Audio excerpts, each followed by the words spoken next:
Hello, everyone. My name is Cat Oriel with Forbes Breaking News, and today I'm here with Rep. Bera of California and Rep. Mario Díaz-Balart of Florida, Congressman. Thank you both for being here today. Pleasure. So, Rep. Bera, before I begin, as we were talking about before, I'm from California as well. Luckily, we're both safe in DC now, but my hearts are going out to the families in our home state and your district impacted by the deadly storm. No, absolutely. It was pretty bad this weekend. The rain, the winds, and again, just that's unfortunately becoming the new normal. So our thoughts and prayers are with those families. Yeah, so I appreciate you both taking the time today to talk about your congressional delegation visit to Taiwan last week. So if one of you could speak to the mission of the Congressional Taiwan Caucus, the reason for the trip and its timing, and then from both of you, the biggest takeaways that you learned. The interesting thing about first place, this caucus, it's a bipartisan caucus. It's the largest caucus in the House of Representatives. And there's four co-chairmen, two Republicans and two Democrats.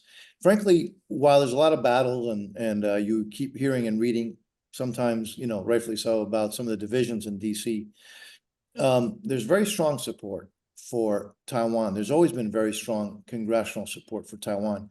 I would argue that the special relationship between the United States and Taiwan is really because of the United States Congress.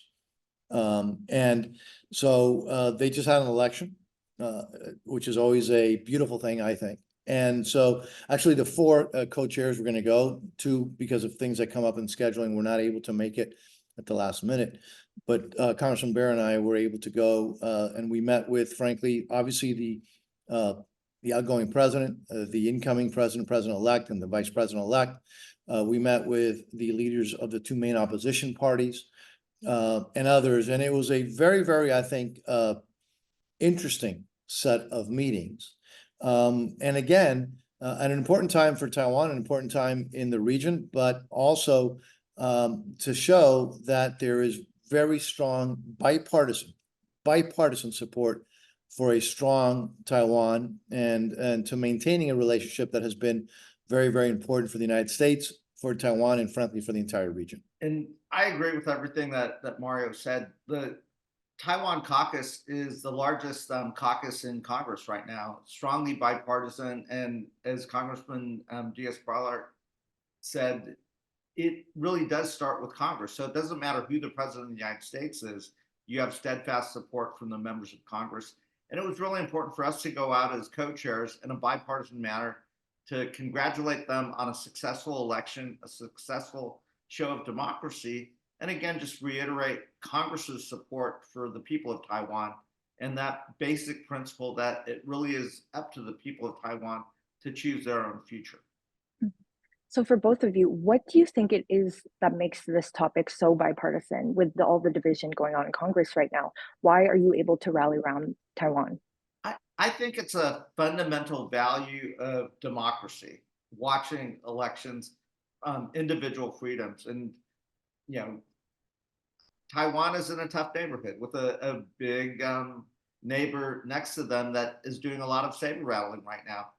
Our message to the region, our message to Beijing is the status quo has been really peaceful and prosperous, not just for Taiwan, not just for the region, but also for China. And now's not the time to disrupt that status quo.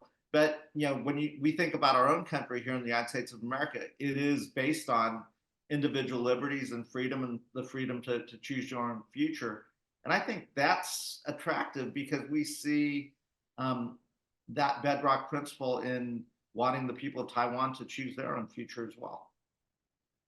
Yeah, I mean, I think he stated it exceedingly accurately. Taiwan is a shining star in a very difficult part of the world. It is a democracy. It shares our values.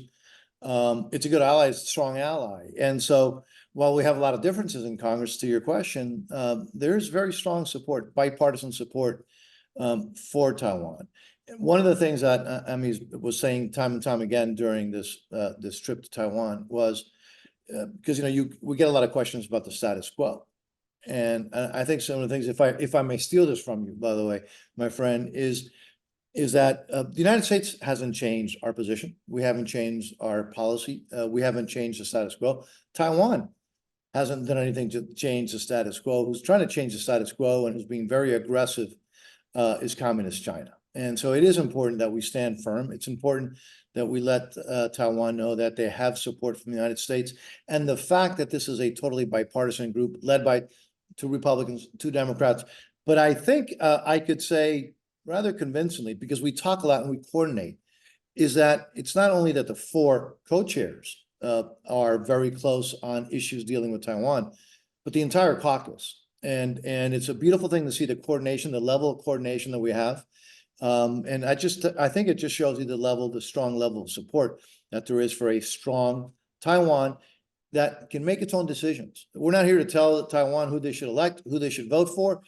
It's up to the Taiwanese people to make that decision. They've done so in this last election. They continue to demonstrate to the world that democracy works, can work. And I think one of the reasons that Communist China is so afraid of Taiwan is because of the contrast of, again, their situation.